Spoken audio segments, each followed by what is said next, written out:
Terre cachée, au-delà de l'Antarctique, la poursuite du voyage de William Morris entre les planètes interconnectées. Chapitre 10. Terre à travers l'Antarctique, cercle polaire. Les terres où je marche en ce moment s'appellent terres ancestrales ou terres des ancêtres.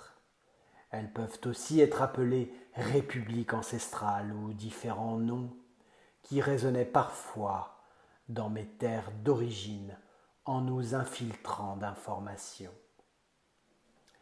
Dans les terres ancestrales vivent principalement des humains de la 6e génération, les survivants de la génération d'Urizet et de la Grande Guerre s'y sont battus contre le pouvoir Anunnaki Custodian,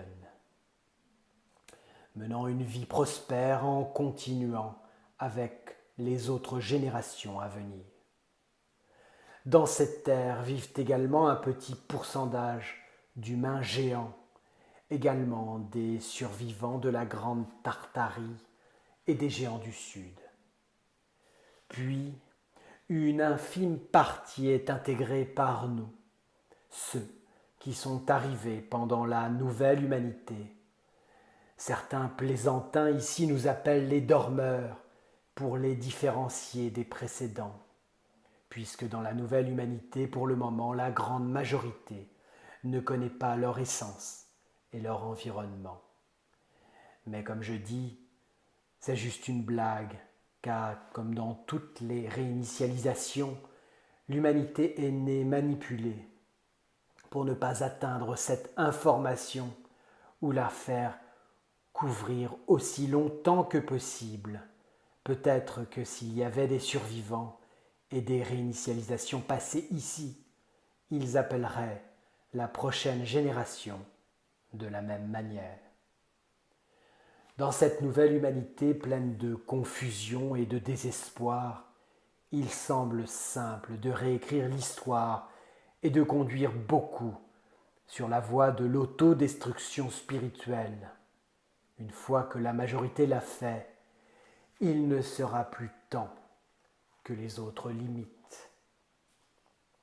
Aujourd'hui, lorsque les médias sont contrôlés, l'ingérence est plus grande, je veux dire, l'ingérence qu'ils feront dans les esprits sera d'un tel degré que lorsque l'on court avec terreur devant quelque chose ou quelqu'un qui nous donne le sentiment d'une attaque imminente, il n'est pas la même chose un état de vigilance dans le simple silence que celui d'être dans une situation critique avec le danger d'être attaqué.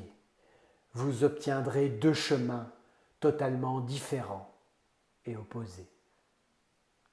Les ancêtres ici sont 81 039 041 personnes au moment où j'écris ceci, qui vivent sur toutes ces terres, bien que les gens ne s'entassent pas dans la grande capitale pour travailler ou pour obtenir un autre type de bénéfice comme cela se produit sur nos terres. Comme toute grande ville de toute façon, elle rassemble un grand nombre de personnes dans le même nombre indiqué. Il y a des humains vivants dans les anciennes terres d'Anak et dans les terres de Shiki. Il n'y a aucune trace qu'il y ait un autre groupe d'humains, au moins installés dans d'autres terres entre le premier et le deuxième dôme, qui ont au moins envoyé des signaux ou établi des communications avec ces terres. En traversant le second dôme et le second mur de glace, et sans qu'aucun des maîtres ancestraux ou Shiki ne me l'ait confirmé, on dit qu'il y a des humains dans les terres de Vénus, qu'il y a une grande connexion et relation avec eux, les Vénusiens. Lorsque les parasites ont essayé de les coloniser, ils ont pu les expulser en concluant un accord. Et dans cet accord, l'un des points forts n'était ni plus ni moins que la discussion sur la libération humaine, même si ce n'est pas atteint. Il y a des humains confirmés dans les terres de Mars, des continents connus.